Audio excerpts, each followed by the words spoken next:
अब अपना कंसोलिडेटेड के बारे में और डिटेल में बता रहा हूँ थोड़ा।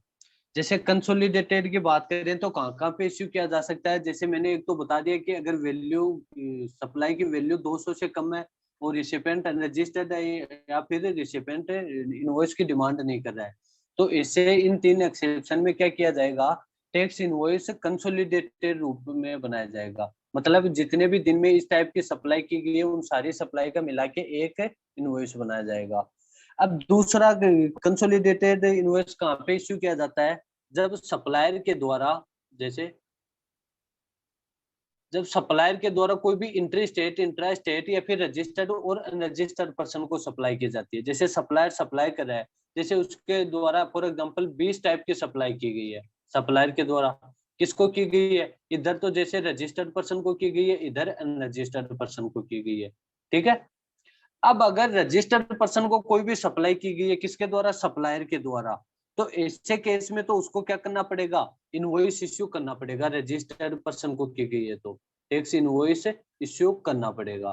ठीक है ना, टैक्स इनवॉइस इश्यू करना पड़ेगा। अब अनरजिस्टर्ड के देखो दो केस हो सकते हैं। अनरजिस्टर्ड के केस में हो सकता है उसने इंट्रा स्टेट सप्लाई की हो या हो सकता है इंटर स्टेट सप्लाई की हो। ठीक है ना। जैसे फॉर एग्जांपल 20 सप्लाई में से 12 सप्लाई तो उसने किसको कर दी, रजिस्टर्ड को कर दी, और 8 अनरजिस्टर्ड को कर दी।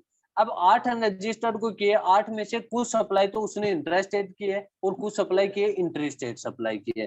जैसे फॉर एग्जांपल उसने 5 सप्लाई, जैसे 8 है तो 5 सप्लाई तो फॉर एग्जांपल उसने इंट्रा स्टेट की है और 3 सप्लाई कौन सी की है, इंटर स्टेट सप्लाई की है। ठीक है। Yes sir.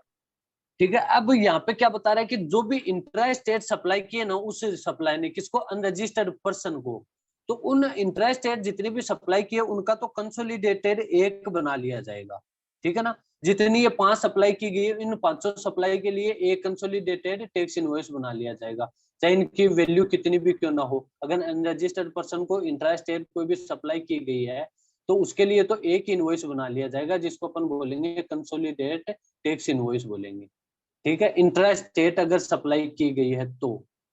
दूसरा, अगर अनरजिस्टर्ड पर्सन को इंटर स्टेट सप्लाई की गई है, इंटर स्टेट मतलब जैसे राजस्थान से दिल्ली में सप्लाई की गई है, तो इसी सिचुएशन में डिपेंड करेगा कि उस सप्लाई की वैल्यू कितनी है। अगर उस सप्लाई की वैल्यू 2.5 लाख रुपए तक होती है तो उसका तो अपन क्या कर सकते हैं, कंसोलिडेटेड बना सकते हैं, लाइक इंट्रा स्टेट की तरह। अगर 2.5 लाख रुपए तक की सप्लाई की गई है, जैसे for example inter state 3 supply की गई है, उनमें से एक सप्लाई तो है 1 लाख रुपए की, एक है 2 लाख रुपए की और एक है 5 लाख रुपए की। ये सप्लाई की गई है इंटर स्टेट सप्लाई। तो अब जो सप्लायर होगा वो क्या करेगा, जो 1 लाख और 2 लाख है, ये तो देखो 2.5 लाख से कम है। ठीक है ना, 2.5 लाख से कम है, तो ऐसी सिचुएशन में तो क्या कर देगा, वो इन दोनों का कंसोलिडेटेड टैक्स इनवॉइस बना देगा। लेकिन ये जो 5 लाख की इंटरेस्ट सप्लाई की गई है ये 2.5 लाख से ज्यादा है, तो ऐसे केस में इसका क्या करना पड़ेगा, इसका सेपरेट टैक्स इनवॉइस बनाना पड़ेगा। ये आगे आएगा, कंसोलिडेट का जो अपना टॉपिक आएगा आगे उसमें पूरा डिटेल में बताएगा अपन को कि अगर 2.5 लाख रुपए तक इंट्रा स्टेट है, इंट्रा स्टेट का तो अपन कोई भी वैल्यू कंसीडर नहीं करते। अगर इंट्रा स्टेट को भी सप्लाई की गई है अनरजिस्टर्ड पर्सन को और उसकी वैल्यू 2.5 लाख रुपए तक है तो अपन कंसोलिडेटेड बना लेंगे। अदरवाइज 2.5 लाख से ज्यादा है तो अपन क्या बना लेंगे, उसका अलग अलग सेपरेट टैक्स इनवॉइस इश्यू कर देंगे। तो ये तो आगे और भी आ जाएगा इन डिटेल में, वहां पे और देख लेंगे। ठीक है। सर मतलब 2.5 लाख तक ही हम कंसोलिडेटेड बनाएंगे। हाँ तो 2.5 लाख, बिल्कुल। ठीक है सर। अब देखो आगे क्या आ रहा है। अब आ रहा है आरसीएम के बारे में बता रहा है अपन को। आरसीएम में नॉर्मली टैक्स कौन पे करता है, सप्लायर या फिर रिसिपेंट है, सर रेसिपिएंट। रिसिपेंट पे करता है। रिसिपेंट कौन होना चाहिए, नोटिफाइड पर्सन होना चाहिए वो। और आरसीएम किस पे एप्लीकेबल होता है, नोटिफाइड गुड्स और नोटिफाइड सर्विस जो अपन को सेक्शन 9 में बताए गए हैं उन्हीं पे ये आरसीएम एप्लीकेबल होता है। तो देखो क्या यस। बता रहा है, a registered person who is liable to pay tax under RCM. अगर कोई भी रजिस्टर्ड पर्सन, जैसे मैं रजिस्टर्ड पर्सन हूँ, मेरे को टैक्स किस में पे करना पड़ रहा है, आरसीएम में। मतलब मैंने कोई भी नोटिफाइड गुड्स के सर्विस की रिसिप्ट की है तो मैं क्या पे कर रहा हूँ, टैक्स पे कर रहा हूँ। सेल इश्यू एन इनवॉइस, तो वो एक इनवॉइस इश्यू करेगा इन रिस्पेक्ट ऑफ गुड्स और सर्विसेज तो रिसीव्ड बाय हिम। जो भी मैंने गुड्स या सर्विस की रिसीव किए किससे, सप्लायर से, तो उस केस में मैं क्या करूंगा, उस केस में मेरे को टैक्स इनवॉइस इश्यू करना पड़ेगा। कौन, रिसिपेंट अगर रजिस्टर्ड पर्सन है तो वो एक टैक्स इनवॉइस इश्यू करेगा, इनवॉइस इश्यू कर देगा। किसको इश्यू कर देगा, सप्लायर को इश्यू कर देगा। किस लिए, आरटीसी के लिए, हु इज नॉट रजिस्टर्ड। अगर किससे मैंने सप्लाई ली है, अनरजिस्टर्ड पर्सन से ली है, तो on the date of receipt of goods और सर्विस और both, and he shall issue a payment voucher. और एक मैं क्या इश्यू कर दूंगा, एक पेमेंट वाउचर दे दूंगा। किसको दूंगा पेमेंट वाउचर, उस सप्लायर को दे दूंगा जिससे मैंने आरसीएम के थ्रू गुड्स या सर्विस की रिसिप्ट की है। Voucher at the time of making payment to supplier, उस सप्लायर को जब मैं पेमेंट करूंगा उस टाइम पे उसको पेमेंट वाउचर दे दूंगा। पेमेंट वाउचर में मैं क्या बता दूंगा कि मैंने जीएसटी का पेमेंट कर दिया और मैंने आपको सप्लाई का पेमेंट कर दिया है। ठीक है, okay sir. although all GST taxpayer are free to design their own invoice, मतलब टैक्स पेयर को खुद से इनवॉइस नहीं बनाना पड़ता, इनवॉइस का फॉर्मेट खुद से all tax payer are free to design, free है मतलब वो अपनी तरफ से भी टैक्स इनवॉइस क्या कर सकते हैं, फॉर्मेट बना सकते हैं। लेकिन फॉर्मेट में जो अपने पढ़ा था वो डिटेल होना जरूरी है। It is required that certain field as mentioned in the invoice rule to incorporated in all invoice. लेकिन उस इनवॉइस में जो अपन ने ऊपर सर्टेन फील्ड पढ़ी है वो फील्ड होना जरूरी है। ए draft template of invoice GST INV first under GST is given, तो जीएसटी इनवॉइस के लिए इनवॉइस फर्स्ट इश्यू किया जाएगा। ठीक है ना। अब उसके बाद आ रहा है देखो रिसिप्ट वाउचर। रिसिप्ट वाउचर अपन को किस बारे में बता रहा है, रिसिप्ट वाउचर अपन को बता रहा है पेमेंट अगर रिसिप्ट हो जाए तो उसके बारे में बताएगा। इसी में एक पढ़ेंगे अपन रिफंड वाउचर। तो देखो दोनों में क्या डिफरेंस आ रहा है। When an advance payment is received, जब सप्लायर को क्या होता है कि सप्लाई के रिगार्डिंग एडवांस पेमेंट मिल जाता है। जैसे मैं सप्लायर हूँ, आप रिसिपेंट हो, आपको आपसे मेरे को क्या मिल गया, एडवांस मनी रिसीव्ड हो गया।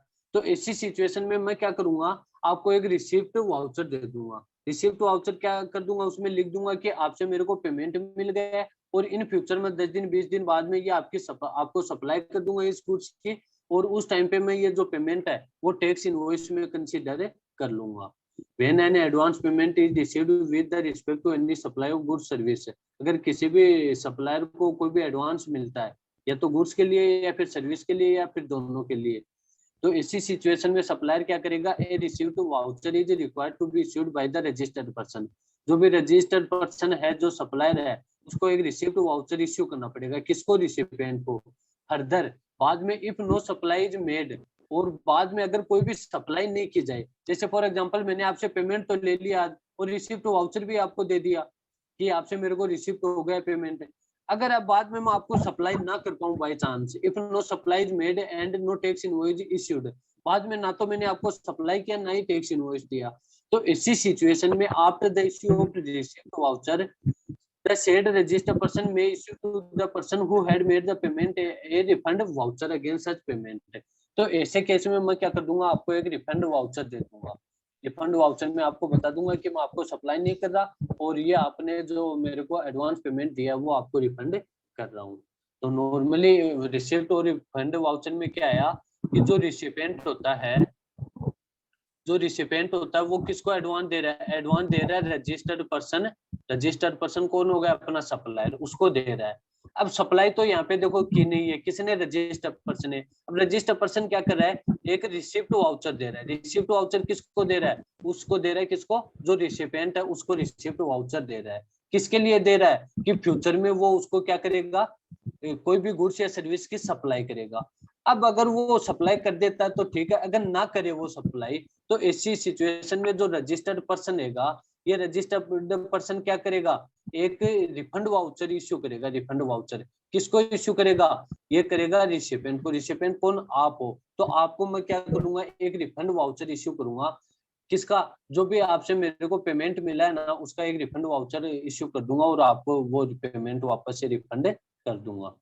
बोलो, रिसिप्ट वाउचर और रिफंड वाउचर में कोई डाउट है तो सर रिसिप्ट वाउचर को ही रिफंड वाउचर बोलते हैं क्या?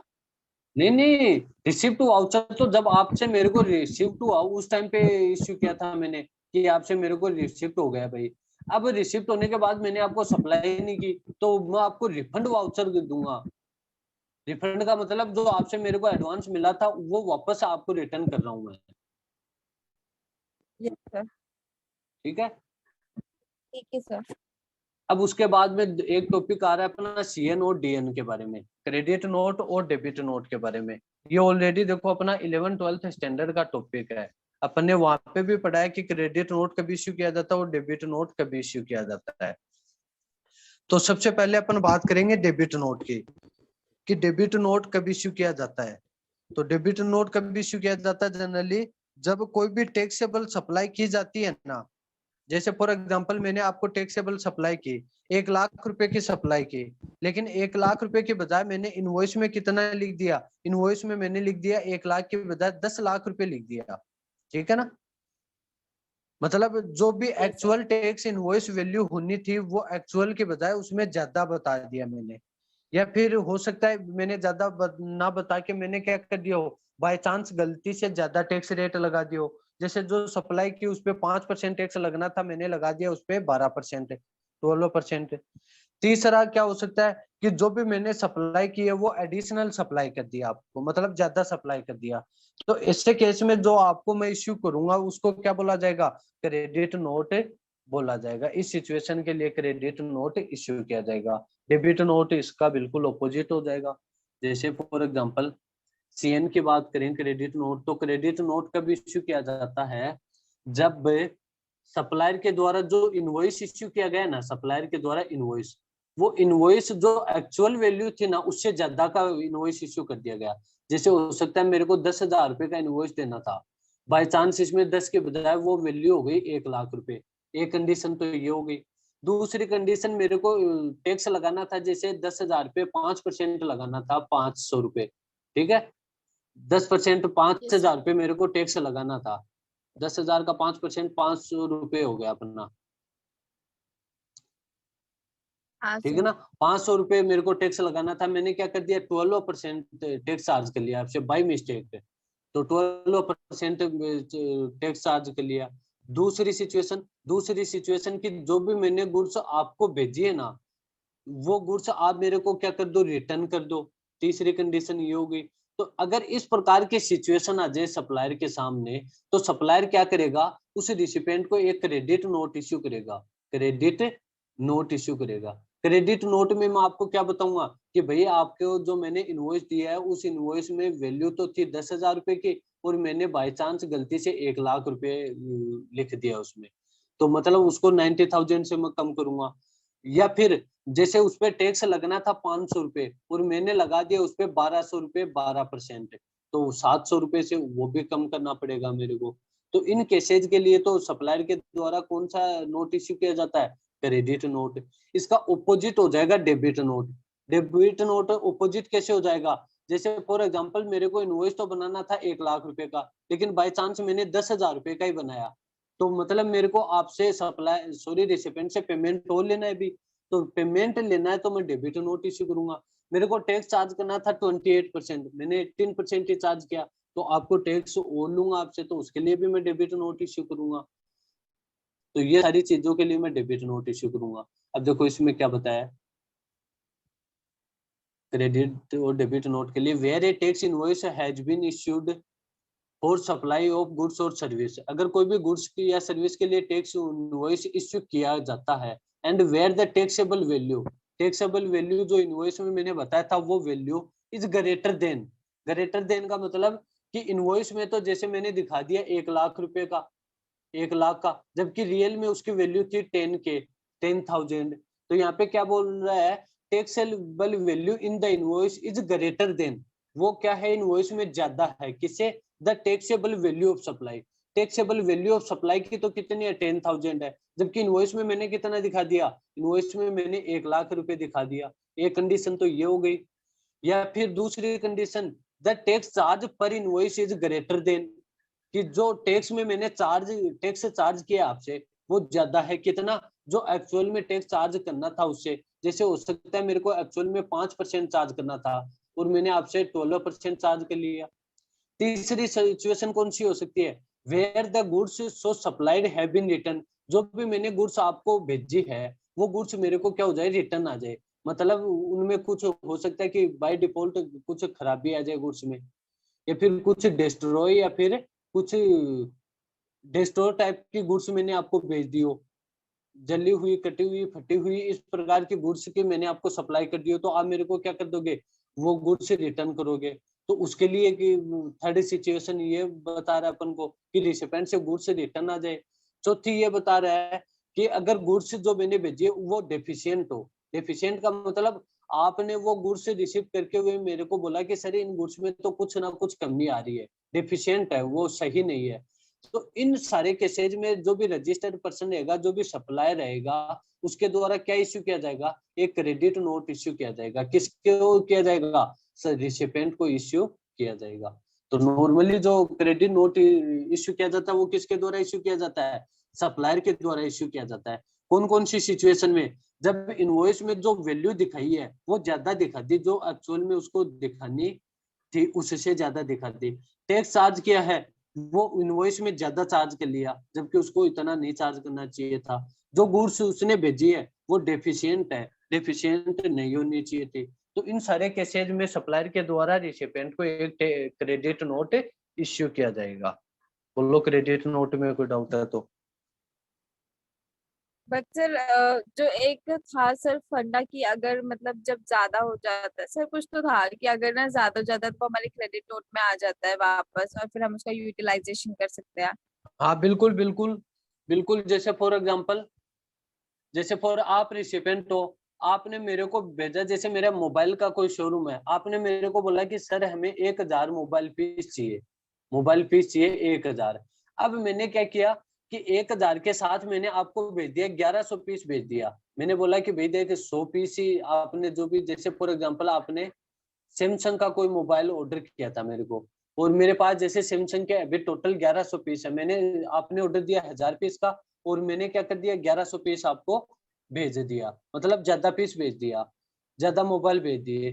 तो इसी सिचुएशन में मैं क्या करूंगा कि आपको एक क्रेडिट नोट इश्यू कर दूंगा। क्रेडिट नोट इश्यू क्यों करूंगा, क्योंकि जो आपका टैक्स इनवॉइस होगा ना वो तो 1000 का ही बनेगा, क्योंकि आपने तो मेरे को 1000 पीस का ही ऑर्डर दिया है, लेकिन मैंने एक्चुअल में कितना सप्लाई किया है, मैंने एक्चुअल में आपको 1100 पीस से सप्लाई कर दिया। तो 1100 में 100 पीस के लिए मैं आपको क्या करूंगा, एक एडिशनल क्रेडिट नोट इश्यू करूंगा, उसमें बताऊंगा कि मैंने आपको 100 पीस एक्स्ट्रा भेज दिए हैं, इनका ये इतना टैक्स बन रहा है। ठीक है ना, अगर आप उसको एक्सेप्ट कर लेते हो तो ठीक है, अदरवाइज मेरे को रिटर्न कर दोगे भाई। ओके सर, ठीक है। ठीक है ना। अब डेबिट नोट जो अपने क्रेडिट नोट पढ़ा है इसका बिल्कुल ऑपोजिट हो जाएगा। देखो ऑपोजिट कैसे बता रहा है अपन को, where a tax invoice has been issued for supply of goods service both, and where the taxable value in the invoice, invoice में जो टैक्सेबल वैल्यू है वो कितनी है, लेस देन है किससे, एक्चुअल में जो टैक्सेबल वैल्यू ऑफ सप्लाई। मतलब एक्चुअल में तो जैसे 10,000 फोन की वैल्यू थी 1,00,000 रुपए, और मैंने गलती से लिख दिया उसको 10,000 रुपए, मतलब रिसिपेंट से मेरे को और पेमेंट लेना है। तो पेमेंट और लेना है तो मैं क्या इश्यू करूंगा, डेबिट नोट इश्यू करूंगा। या फिर दूसरी सिचुएशन क्या हो सकती है, जो भी टैक्स मैंने चार्ज किया इनवॉइस में वो लेस देन है, लेस देन मतलब जो भी मेरे को एक्चुअल में चार्ज करना था उससे कम है। जैसे मेरे को मोबाइल पे 18% अप्लीकेबल करना था, मैंने 5% ही चार्ज किया है, तो मैं उसके लिए डेबिट नोट इश्यू कर दूंगा। तीसरी सिचुएशन कौन सी हो सकती है कि जब रजिस्टर्ड सप्लायर, तीसरी क्या बता रहा है, द टैक्स चार्ज पर invoice is less than the tax payable in respect of such supply.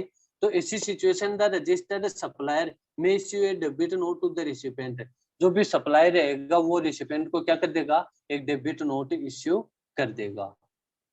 तो देखो डेबिट नोट और क्रेडिट नोट दोनों इश्यू किसके द्वारा किए जा रहे हैं, सप्लायर के द्वारा किए जा रहे हैं। किस बेस पे किए जा रहे हैं, डेबिट नोट की बात करें तो सप्लायर कब इश्यू करेगा, जब उसको पेमेंट और लेना होगा तब, या तो उसने इनवॉइस में वैल्यू कम दिखा दी या फिर टैक्स कम चार्ज कर लिया, तो या तो वैल्यू और लेनी है या फिर टैक्स और लेना है, तो वो डेबिट नोट इश्यू कर देगा। या फिर उसने चार्ज ज्यादा कर लिया, रिटर्न करना है, तो ऐसे केस में वो क्या कर देगा, क्रेडिट नोट इश्यू कर देगा। बोलो। अब ठीक है सर। डिक्लेरेशन देखो क्या बताया, any registered person who has issued CN in relation to supply of service और goods both must declare the detail of such credit note. उस क्रेडिट नोट की उसको डिटेल बतानी पड़ेगी कहाँ पे, in the return for the month during which such credit note was issued. ये देखो क्रेडिट वाले रिटर्न वाले चैप्टर में भी आ जाएगा और यहाँ पे भी बता देता हूँ कि अगर किसी भी सप्लायर ने क्रेडिट नोट इश्यू किया है, जैसे अपना जून मंथ चल रहा है, जून मंथ में मैंने जैसे 1 लाख रुपए का क्रेडिट नोट इश्यू कर दिया, तो ये 1 लाख रुपए का क्रेडिट नोट मेरे को कहाँ पे मेंशन करना पड़ेगा, जब मैं जून मंथ की रिटर्न भरूंगा उस रिटर्न में मेरे को क्रेडिट नोट की पूरी डिटेल देनी पड़ेगी। लेकिन मैं ये मैक्सिमम कब तक दे सकता हूँ, अगर मैं जैसे जून मंथ की रिटर्न में ना दे पाऊँ तो कब तक दे सकता हूँ, but not later than September following the end of financial year. जैसे ही अपना फाइनेंशियल ईयर कौन सा चल रहा है, 21-22 चल रहा है, इसका जैसे ही एंड होगा 22 में 31 मार्च 22 को एंड होने के बाद जो भी सितंबर महीने की मेरी ड्यू डेट रहेगी रिटर्न की, सितंबर मंथ की नॉर्मली होती है 20th अक्टूबर, तो या तो 20th अक्टूबर तक या फिर जिस दिन मैंने एनुअल रिटर्न भरा, इन दोनों में से जो भी अर्लियर डेट रहेगी वहां तक क्रेडिट नोट को मैं क्या कर सकता हूँ, फर्निश कर सकता हूँ, रिटर्न के साथ फर्निश कर दूंगा। बोलो यहाँ तक कोई डाउट है तो। फिर नो। उसके बाद बता रहा है no reduction in tax liability, tax liability में कोई कमी नहीं होगी of the supply shall be permitted if the incidence of tax on supply has been passed on to any other person, any registered person who has issued a debit note. अगर किसी person ने debit note issue किया है इन relation to supply of good service और both must declare, वही ये भी बता रहा है सीएन की तरह इसको भी क्या करना पड़ेगा, डीएन इश्यू किया है तो रिटर्न में बताना पड़ेगा, detail of such DN in the form in the return for the month during which such DN related, जिस मंथ में वो डीएन इश्यू किया गया था उस मंथ की रिटर्न में क्या करना पड़ेगा, उस डीएन की डिटेल रिटर्न के साथ में बतानी पड़ेगी। Tax liability can be adjusted upward appropriately, ताकि वो जो भी आईटीसी रहेगी उसको अब उसका पोर्शन किया जा सके। तो मतलब दोनों की डिटेल अपन को कहाँ पे बतानी पड़ेगी, जब रिटर्न फाइल करेंगे तो रिटर्न के साथ अपन को सीएन और डीएन दोनों की डिटेल बतानी पड़ेगी। बोलो यहाँ तक कोई डाउट है तो। सीएन और डीएन मतलब CN DN credit note debit note ही है, शॉर्ट में बोला है मैंने। ओके सर ठीक है, ठीक ठीक है है सर। ना। अब उसके बाद आ रहा है rule for tax invoice debit credit note.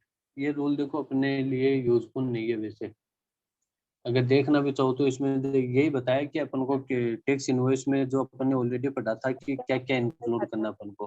क्या हुआ, वॉइस ब्रेक हो रहा है? नो सर, मैं बोल रही हूँ कि इसमें यही बता रखा है कि क्या क्या पर्टिकुलर्स आते हैं टैक्स हाँ इनवॉइस में। पर्टिकुलर्स आते हैं, वही बताया अपन को टैक्स इनवॉइस में।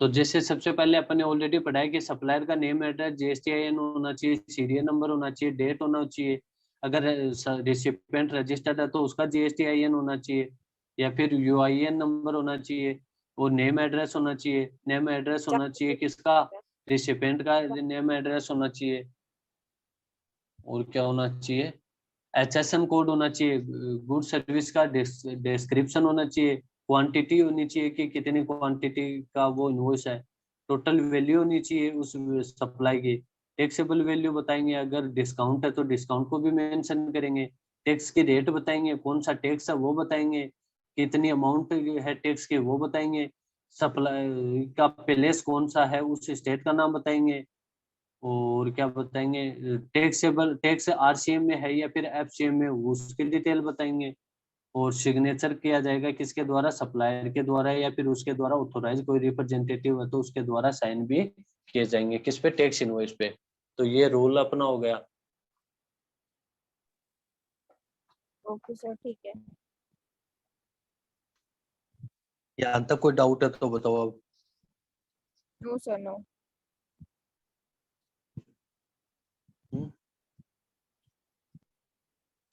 अब देखो अपना आ रहा है invoice cum bill of supply. ये क्या होता है, ये क्या होता है इसमें देखो क्या, ये कब इश्यू किया जाता है, जब कोई रजिस्टर्ड पर्सन है वो टैक्सेबल सप्लाई भी कर रहा है और एग्जम्प्टेड सप्लाई भी कर रहा है, दोनों सप्लाई कर रहा है, तो आपको पता है कि एग्जम्प्टेड सप्लाई कर रहा है उस पर तो टैक्स चार्ज नहीं किया जाएगा उसके द्वारा।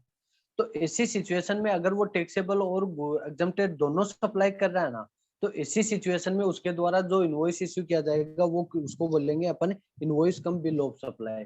मतलब कि वो टैक्सेबल सप्लाई के लिए तो इनवॉइस दे देगा और एग्जम्प्टेड के लिए बिल ऑफ सप्लाई इश्यू कर देगा। किसको करेगा? जब अनरजिस्टर्ड पर्सन को वो कोई भी सप्लाई कर रहा है तो। देखो क्या बताया इसमें, where a registered person is supplying taxable as well as goods exempted goods.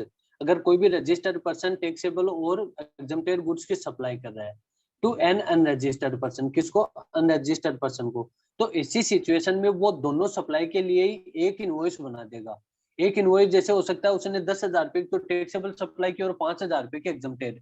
जैसे आप वहां पर रजिस्टर्ड हो, मैंने आपको 10,000 रुपए का मोबाइल दे दिया और उसके साथ में जैसे 5,000 रुपए का और कुछ ले लिया आपने। मोबाइल पे जैसे जीएसटी था और अदर पे जीएसटी नहीं था, तो इसी सिचुएशन में मैं इनवॉइस तो बना दूंगा 15,000 का। उस इनवॉइस को क्या बोलेंगे अपन? Invoice cum bill of supply बोलेंगे। उसमें टैक्स जो चार्ज करूंगा वो किस पे करूंगा? केवल टैक्सेबल सप्लाई पे ही टैक्स चार्ज करूंगा। तो इसी सिचुएशन में जो बिल या फिर इनवॉइस मेरे द्वारा इश्यू किया जाएगा उसको हम बोलेंगे invoice cum bill of supply बोलेंगे। May be issued for all such supply, तो सारी सप्लाई के लिए invoice cum bill of supply issue कर दिया जाएगा। बोलो इसमें कोई डाउट है तो?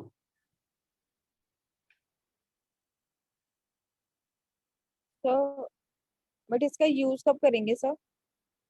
अरे इसका यूज बताया ना, जैसे कोई भी रजिस्टर्ड पर्सन है, मैं रजिस्टर्ड पर्सन हूँ, मैं taxable as well as exempted दोनों गुड्स की सप्लाई कर रहा हूँ।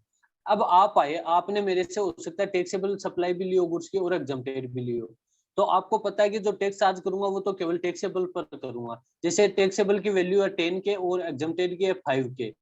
अब इनवॉइस बनाऊंगा ना मैं, इनवॉइस कौन सा इनवॉइस दूंगा आपको? Invoice come of bill of supply दूंगा आपको, जिसमें इनवॉइस के भी कुछ टैक्स इनवॉइस के भी कुछ इंक्रीमेंट होंगे, कुछ डिटेल होगी और बिल ऑफ सप्लाई के बारे में भी कुछ डिटेल होगी। तो ऐसी सिचुएशन में जो invoice cum bill of supply दूंगा आपको 15,000 का दे दूंगा, इन दोनों का एग्रीगेट है 15,000 में मैं क्या करूंगा? 10,000 पे तो आपसे टैक्स चार्ज कर लूंगा और 5,000 एग्जम्प्टेड सप्लाई हो जाएगा, उस पर टैक्स चार्ज नहीं करूंगा। तो इस प्रकार अगर कोई भी रजिस्टर्ड पर्सन एग्जम्प्टेड और टैक्सेबल सप्लाई कर रहा है या तो गुड्स की या सर्विस की, किसको? रजिस्टर्ड पर्सन को। तो ऐसी सिचुएशन में वो सप्लायर क्या कर सकता है? एक invoice cum bill of supply issue कर देगा। किसको? उस रिसिपिएंट को। किसके रिगार्डिंग? जो भी सप्लाई उसने की है। मैंने 10,000 की तो आपको टैक्सेबल सप्लाई की है और 5,000 के एग्जम्प्टेड सप्लाई की है, तो उसके लिए मैं क्या कर दूंगा? Invoice cum bill of supply issue कर दूंगा। Yes sir.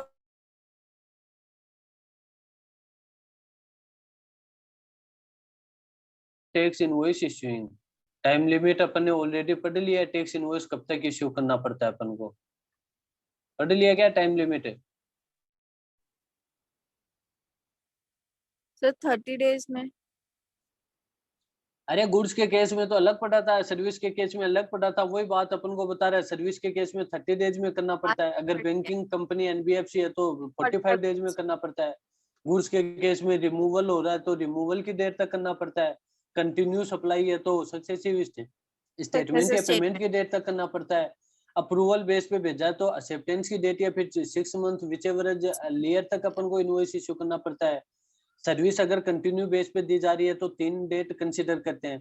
पेमेंट सर्टेन हो तो अपन पेमेंट की डेट तक करेंगे, और सर्टेन ना हो तो जिस दिन अपन को पेमेंट मिला वहां तक अपन इनवॉइस इशू कर देंगे। और पेमेंट अगर कंप्लीटेशन इवेंट से लिंक करता हो तो जिस दिन अपन का इवेंट कंप्लीट होगा वहां तक इनवॉइस इशू कर देंगे।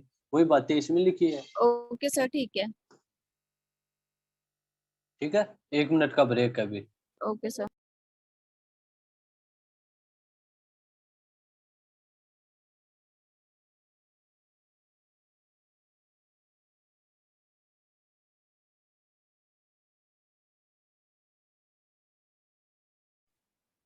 तो अब देखो आगे क्या आ रहा है अपने पास। टाइम लिमिट रूल 47 समझ में आ गया ना, इनवॉइस कब तक इश्यू करना होता है।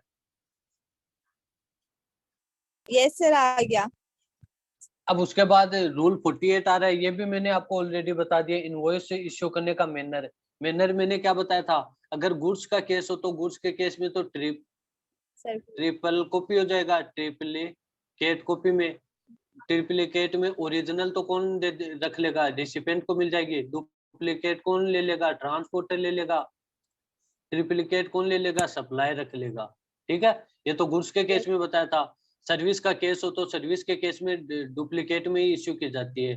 डुप्लीकेट में कैसे? ओरिजिनल तो रिसिपेंट और जो डुप्लीकेट रहेगी वो किसको मिल जाएगी, सप्लायर को पास रह जाएगी। ये अपन ने मैनर पढ़ा था, देखो इसमें क्या डिफरेंस आ रहा है। Manner of issuing invoice. Invoice shall be prepared in triplicate in case of supply of goods. Goods के केस में 3 कॉपी इश्यू करनी पड़ेगी। ओरिजिनल तो देखो ओरिजिनल किसके पास बता रहा है, ओरिजिनल फॉर रिसिपेंट, और duplicate copy for being duplicate transporter के लिए, triplicate for supplier. Original recipient को मिल जाएगी, डुप्लीकेट ट्रांसपोर्टर को मिल जाएगी, ट्रिप्लीकेट जो होगी वो सप्लायर को मिल जाएगी। तीसरा अपन को बता रहे हैं सर्विस के केस में, तो सर्विस के केस में अपन ने क्या पढ़ा कि ओरिजिनल तो रिसिपेंट ले लेगा, ओरिजिनल तो रिसिपेंट ले लेगा और डुप्लीकेट सप्लायर को मिल जाएगी। ठीक है सर। अब उसके बाद आ रहा है bill of supply. Bill of supply क्या होता है, ये नॉर्मली आपको मैंने बताया कि ये अनरजिस्टर्ड पर्सन के द्वारा इश्यू किया जाता है। इसमें क्या क्या डिटेल होती है, वही सेम डिटेल आएंगी, लेकिन क्या नहीं आएगी, एक तो जीएसटी आईएन नंबर नहीं आएगा, यूआईएन नंबर नहीं आएगा, सीरियल नंबर नहीं आएगा अपने पास, वो सारी चीजें नहीं आएगी। और उनके अलावा जो अपन ने टैक्स इनवॉइस में पढ़ा था ना, वो नॉर्मल चीजें आ जाएंगी कि सप्लायर कहाँ का है, डेट है, वैल्यू है, डिस्काउंट वगैरह दिया है तो वो भी इंक्लूड कर देंगे। तो देखो क्या क्या बता रहा है, a bill of supply refer to in clause C of subsection 3 of section 31 shall be issued by the supplier containing the following detail. कौन कौन सी डिटेल बता रहा है अपन को, जैसे ये सबसे पहले बता रहा है name address and GST IN of supplier. ये आईएन तो तब, जीएसटी आईएन तो तब होगा जब टैक्स इनवॉइस इश्यू किया जा रहा है। तो बिल ऑफ सप्लाई में भी अगर वो चाहे तो इंक्लूड कर सकता है अगर वो रजिस्टर्ड है तो। दूसरा अपन को बता रहा है सीरियल नंबर जो कितने से ज्यादा नहीं होनी चाहिए, नॉट एक्सीडिंग 16 कैरेक्टर 16 कैरेक्टर से बड़ा नहीं होना चाहिए। डेट ऑफ इश्यू होना चाहिए, नेम एड्रेस होना चाहिए, एसएसएन कोड होना चाहिए, वैल्यू होनी चाहिए, सिग्नेचर होनी चाहिए, ये सारी डिटेल होनी चाहिए। ठीक है सर आपने तो कहा था कि कॉन्जिक्यूटिव सीरियल नंबर वगैरह नहीं है, इसमें तो है। नहीं नहीं, सीरियल नंबर तो हो सकता है उसके बिल में हो, बिल पे भी तो सीरियल नंबर आता है ना, अपन नॉर्मली जो सीरियल नंबर लेते हैं, सीरियल नंबर टैक्स इनवॉइस में होता है नॉर्मली वो, तो टैक्स इनवॉइस में तो सीरियल नंबर होना जरूरी है। और अगर बिल ऑफ सप्लाई में भी अगर उसने बिल बुक ले रखा है तो बिल बुक पे आपने देखा होगा सीरियल नंबर होता है, तो वो उस सिचुएशन में तो हो सकता है। या फिर बिल बुक नहीं है, वो नॉर्मली मैनुअल जैसे अपन नॉर्मली नहीं बनवाते हैं क्या पेज पे, नॉर्मल पेपर पे। हाँ नॉर्मल पेपर पे, तो उस केस में वो सीरियल नंबर होना जरूरी नहीं है। ठीक है ठीक है सर। उसके बाद देखो क्या आ रहा है, उसके बाद ये आ रहा है देखो सबसे important, revise tax invoice. Revise tax invoice कब इश्यू करना पड़ता है, इसके लिए देखो मैं आपको बताता हूँ। सबसे पहले सुनो, अपन ने रजिस्ट्रेशन वाले चैप्टर में क्या पढ़ा था, सेक्शन 22, 23, 24, 25। 25 में अपन ने, सॉरी 24 में अपन ने क्या पढ़ा था कि अगर कोई पर्सन है वो रजिस्ट्रेशन के लिए लायबल हो गया तो उसको रजिस्ट्रेशन करवाना पड़ता है विद इन 30 डेज। जैसे फॉर एग्जांपल मैं रजिस्ट्रेशन के लिए क्या हूँ, लायबल हूँ।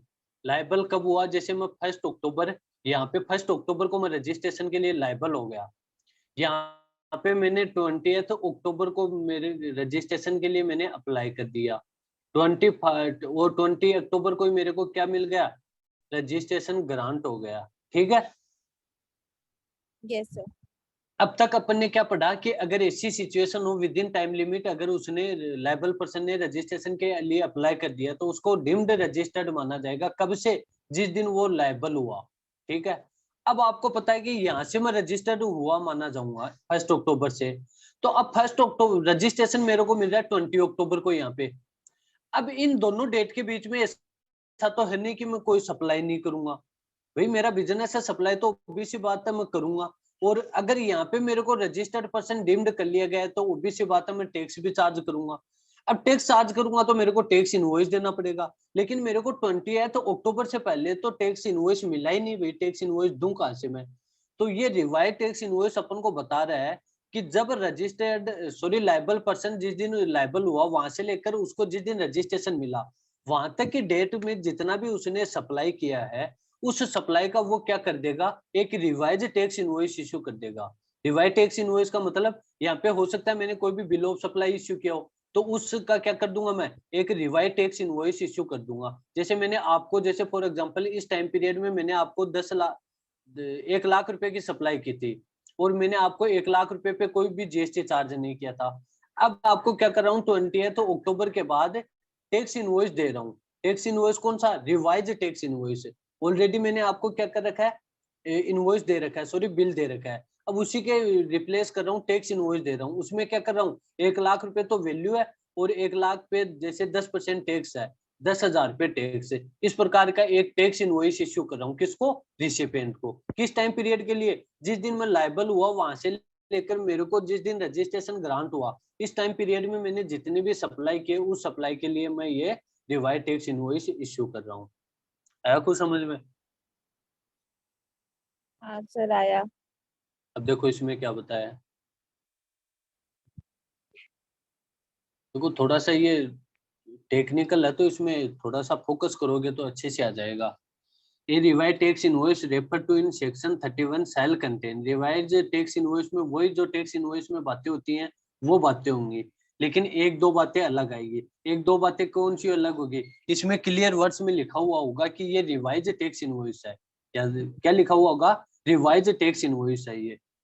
तो देखो यस सर। अपन को सबसे पहले ये बता रहा है कि word revise tax invoice wherever applicable indicated prominently. तो ये वर्ड अपन को क्या करना पड़ेगा, इंडिकेट करना पड़ेगा वहां पे कि ये क्या है, रिवाइज टैक्स इनवॉइस है।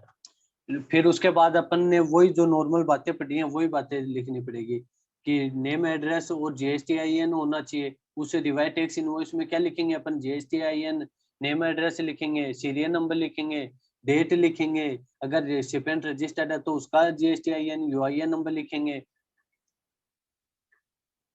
और क्या बता रहा है,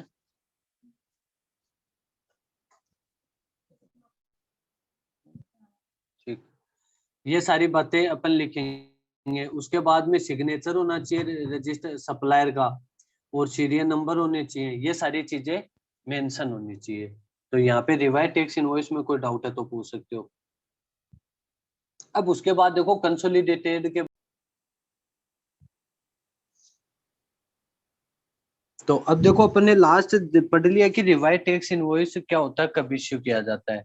तो रिवाइज टैक्स इनवॉइस में मैंने जनरली आपको कौन सा टाइम पीरियड बताया, वो टाइम पीरियड बताया जिसमें जब पर्सन लायबल होता है वहां से लेकर जिस दिन उसको रजिस्ट्रेशन ग्रांट होता है, उस टाइम पीरियड में जितने भी उसने सप्लाई की है उन सब के पड़ेगा, रिवाइज टैक्स इश्यू करना पड़ेगा। अब रिवाइज टैक्स इनवॉइस इश्यू करने के बाद देखो कंसोलिडेटेड रिवाइज टैक्स इनवॉइस भी बनाना पड़ेगा। कंसोलिडेटेड रिवाइज टैक्स इनवॉइस कैसे बनाना पड़ेगा उसके बारे में आ रहा है अपना। तो देखो सबसे पहले बता रहा है every registered person who has been granted registration. प्रत्येक रजिस्टर्ड पर्सन जिसको रजिस्ट्रेशन ग्रांट हुआ with effect from a date of earlier than the date of issuance of certificate of registration him a issue revise tax invoice in respect of taxable supply affected during the period starting from the effective date of registration till the date of issuance the certificate of registration। इसमें ये क्या बता रहा है, अपन को revise tax invoice के बारे में बता रहा है कि रिवाइज टैक्स इनवॉइस कौन सी सप्लाई के लिए इश्यू किया जाएगा। तो रिवाइज टैक्स इनवॉइस के लिए मैंने क्या बताया आपको, रजिस्ट्रेशन ग्रांट हुआ। रजिस्ट्रेशन ग्रांट कब होता है, जब अगर उसने विद इन 30 डेज रजिस्ट्रेशन के लिए अप्लाई कर दिया तो इसी सिचुएशन में क्या डिम किया जाता है कि जिस दिन पॉसिबल हुआ फॉर रजिस्ट्रेशन उसी दिन से उसकी टैक्स लायबिलिटी चालू, उसी दिन वो हुआ सर थोड़ी आवाज ब्रेक।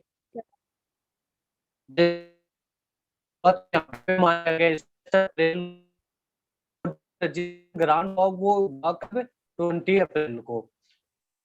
तो अब इस टाइम पीरियड के बीच में इसके द्वारा जो भी सप्लाई की जाएगी ना, उस सप्लाई के लिए रिवाइज टैक्स इनवॉइस इश्यू किया जाएगा, ठीक है ना। अब रिवाइज टैक्स इनवॉइस को कंसोलिडेट कैसे करेंगे, कंसोलिडेट का मतलब हो गया कि अगर इंटर स्टेट सप्लाई की है तो अपन किस प्रकार से कंसोलिडेट करें उन इनवॉइसेस का, और इंट्रा स्टेट की गई है तो किस प्रकार से करें। तो ये देखो ऑलरेडी मैंने बताया था, वही सेम यहाँ पे आएगा। तो क्या रहता, provided that the registration registered person में इश्यू ए कंसोलिडेटेड रिवाइज टैक्स इनवॉइस। जो भी रजिस्टर्ड पर्सन है वो क्या इश्यू कर सकता है, consolidated revise tax invoice issue कर सकता है in respect of all taxable supply, जितनी भी उसने टैक्सेबल सप्लाई की है, made to a recipient who is not registered. अगर उसने अनरजिस्टर्ड पर्सन को जितनी भी टैक्सेबल सप्लाई की है ना, उन सप्लाई के लिए वो क्या कर सकता है, consolidated revise tax invoice issue कर सकता है during such period. During such period का मतलब जिस दिन लायबल हुआ वहां से लेकर के जिस दिन उसको रजिस्ट्रेशन ग्रांट हुआ उस टाइम पीरियड का वो कंसोलिडेटेड रिवाइज इनवॉइस कर सकता है। दूसरा आपको क्या देखो कंसोलिडेशन करना कैसे है, provide further that in the case of interstate supply, या तो हो सकता है इंटरस्टेट सप्लाई की हो या इंट्रास्टेट सप्लाई। तो इंटरस्टेट जो सप्लाई की है ना, तो उसमें क्या बता रहे हैं, where the value of supply does not exceed, अगर वैल्यू ऑफ सप्लाई इंटरस्टेट में 2.5 लाख रुपए से 2,50,000 से ज्यादा नहीं है, उसका तो कंसोलिडेटेड रिवाइज टैक्स इनवॉइस बना सकता है। और 2.5 लाख से ज्यादा है तो उसका सेपरेट टैक्स इनवॉइस इश्यू करना पड़ेगा। वो किसको, ऑल रिसिपिएंट को, सारे के सारे रिसिपिएंट को, located in state who are not registered under the act.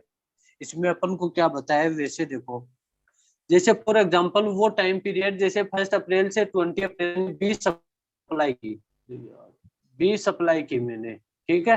अब 20 सप्लाई के लिए मैं क्या कर रहा हूँ, सोलिडेटेड रिवाइज टैक्स इनवॉइस कर रहा हूँ, लेकिन 20 में से जैसे एग्जांपल मैंने वो एग्जांपल 20 में से 10 अप्रैल तो सर मैंने आपकी वॉइस ब्रेक हो रही है। अभी वॉइस ब्रेक हो रहा है, हाँ सर वॉइस ब्रेक हो रही है आपकी। अभी देखो अभी, सर अभी तो है।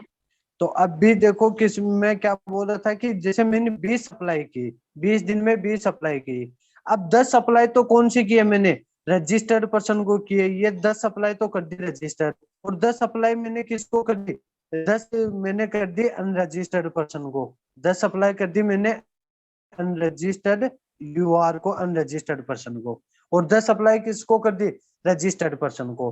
अब ये अपन को क्या बोल रहा है कि जितनी भी सप्लाई आपने रजिस्टर्ड पर्सन को की है ना, ये 10 सप्लाई, हो सकता है इनमें 1 लाख रुपए की भी हो सकता है 2 लाख रुपए की भी हो सकता है 5 लाख रुपए की भी हो।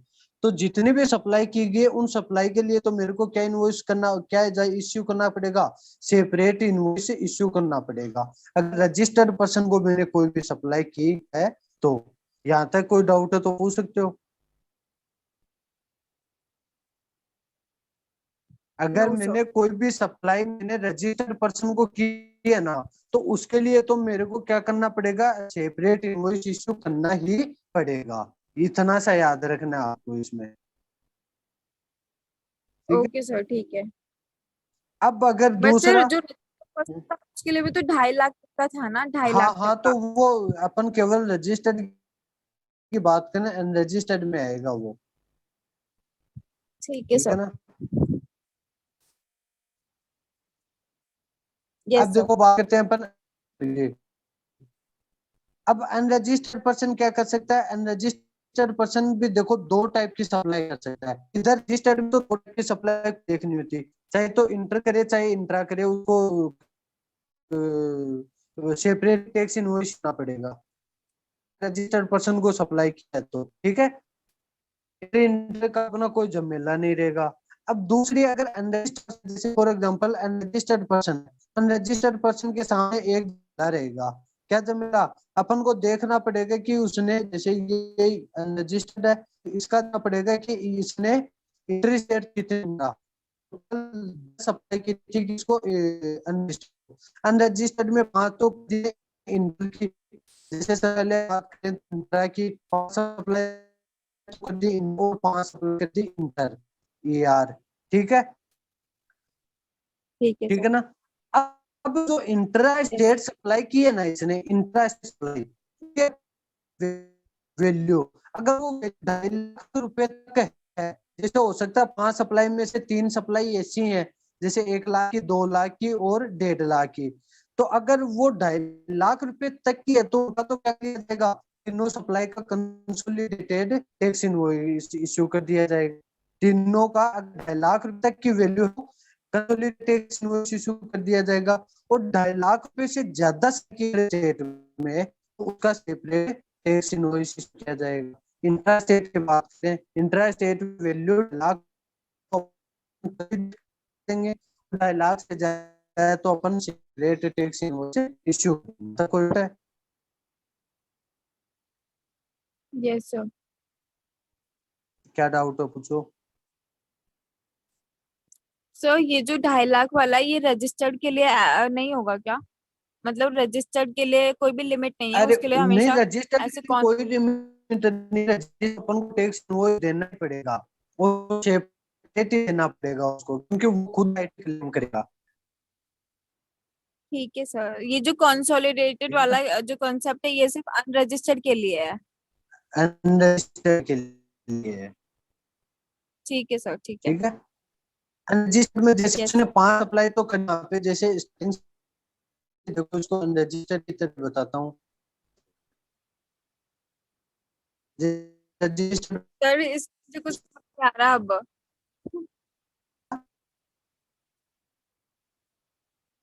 सर जो ये आपने ड्रॉ किया ना, मुझे इसमें कुछ भी समझ नहीं आ हाँ हाँ, तो रजिस्टर का दे रहे हैं। रजिस्टर में जैसे दो रहा। रजिस्टर सर के वॉइस नहीं आ पहला रही तो सर, बिल्कुल। नहीं आ रही है। सर जब आप ऐसे बोलते हैं ना तब तो आती है, बट जब आप पढ़ाने लग जाते हैं ना तब नहीं आती फिर। इसका तो क्या उपाय है?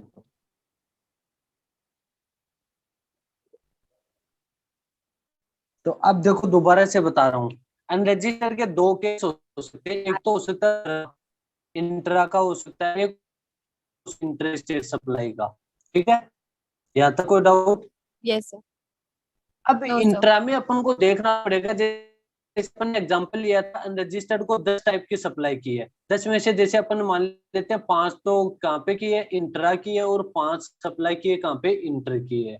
अब इंटर की बात करें तो इंट्रा में से इन 5 टाइप में से अपन को ये देखना पड़ेगा, जैसे 5 सप्लाई कितने कितने की है, एक 50,000 रुपए की, एक है 1 लाख रुपए की, एक है 1.5 लाख रुपए की, एक है 2 लाख रुपए की, और एक लास्ट है 5 लाख रुपए की। यहाँ तक समझ में आ रहा है? 50,000, 1 लाख, 1.5 लाख, 2 लाख और 5 लाख रुपए की। Yes sir. अब इनमें से जो भी इंटरेस्ट है ना, इन इंटरेस्ट सप्लाई में से केवल अपन को उन सप्लाई को छांटना है जिनकी वैल्यू 2.5 लाख रुपए तक है, 2.5 लाख रुपए से कम है। कितनी है? 50,000 रुपए, 1 लाख रुपए, 1.5 लाख रुपए, और ये 2 लाख रुपए था। इन 4 सप्लाई के लिए तो ये नहीं, वो क्या कर देगा, कंसोलिडेट कंसोलिडेटेड कंसोलिडेटेड क्यों कर देगा? क्योंकि इनकी वैल्यू 2.5 लाख रुपए से कम है, इनके लिए तो वो क्या करेगा, कंसोलिडेटेड इनवॉइस इश्यू कर देगा इन 5 रिसिपेंट को। तो ठीक है, सॉरी यस सर। 4 को, 4 ही है इनमें।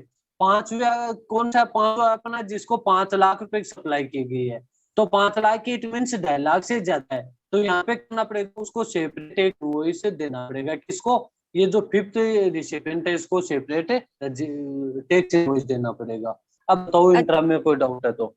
सर मतलब 4 का कंसोलिडेट दे देंगे क्योंकि वो 2.5 लाख से कम है, कम है, और ये जो 2.5 लाख से ज्यादा है, उसका अलग से अलग देना से पड़ेगा। देना पड़ेगा, बिल्कुल। ठीक है इंट्रा का सर। हो गया। अब इंटर में देखो अपने लिए कोई लिमिट नहीं है, इंटर स्टेट अगर कोई भी सप्लाई की है किसको, अनरजिस्टर्ड पर्सन को, चाहे वो 1 लाख रुपए की हो, 50,000 की हो, या फिर 2 लाख की, या फिर 5 लाख की, उन सब के लिए अपन को क्या करना पड़ेगा, सेपरेट सेपरेट एक से इनवॉइस इश्यू करना पड़ेगा। अब बोलो कोई डाउट है तो यहाँ तक? No sir, no. अब समझ में आया कंसोलिडेटेड का पूरा प्रोविजन? हाँ सर, बिल्कुल बिल्कुल अच्छे से। तो अब भी स्टिल किसी भी टॉपिक में कहीं कोई डाउट है, सेक्शन अपना 1 कंप्लीट हो गया, 34 था ये, याद रखना है, ये CNDN का जो सेक्शन था ये शायद 34 सेक्शन था अपना। CNDN का जो सेक्शन होता है वो 34 होता है। सर जो अभी आपने बताया ये तो अनरजिस्टर्ड का था, और रजिस्टर में सर कंसोलिडेट का आता ही नहीं है, उसमें तो बस सेपरेट सेपरेट सेपरेट देना देना पड़ता है पड़ेगा, चाहे। बिल्कुल। ओके। सेपरेटली आपको स्टार्टिंग में ही बता दिया था ना मैंने, जब वहां पे अपने पास 3 एक्सेप्शन आए थे, 3 एक्सेप्शन की वैल्यू 200 रुपए तक हो, रिसिपेंट अनरजिस्टर्ड हो, और रिसिपेंट डिमांड नहीं कर रहा, वहां पे ही बता दिया था मैंने कि अगर रिसिपेंट को ना रजिस्टर्ड पर्सन है तो उसको क्या करना पड़ेगा, टैक्स इनवॉइस देना ही पड़ेगा अपन को। यस सर, ठीक है। ठीक है, और कोई डाउट स्टिल यहाँ तक बताओ। एक नो अपना सर, नो। देखो, कोई ये टॉपिक है अकाउंट्स एंड रिकॉर्ड का, इसमें छोटा तो हमें, दूसरा ये जो टॉपिक है अपना ऑडिट और अकाउंट्स, ये कल आधे घंटे में एक सेशन में ये कंप्लीट हो जाएगा। आधा घंटा का या फिर ठीक है। लास्ट अपना 40 मिनट का एक सेक्शन लगेगा, इसमें वो कर लेंगे। और फिर एक सेशन अपना लगेगा ई वे बिल पे। तो कल का जो टारगेट रहेगा वो अपना रहेगा अकाउंट्स एंड रिकॉर्ड का, दूसरा ई वे बिल का। ठीक है ठीक है, सर। जिसमें अपन आईटीसी के बारे में भी डिस्कस करेंगे, आईटीसी का यूटिलाइजेशन किस प्रकार से होता है।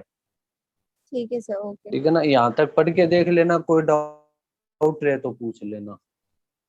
Okay sir.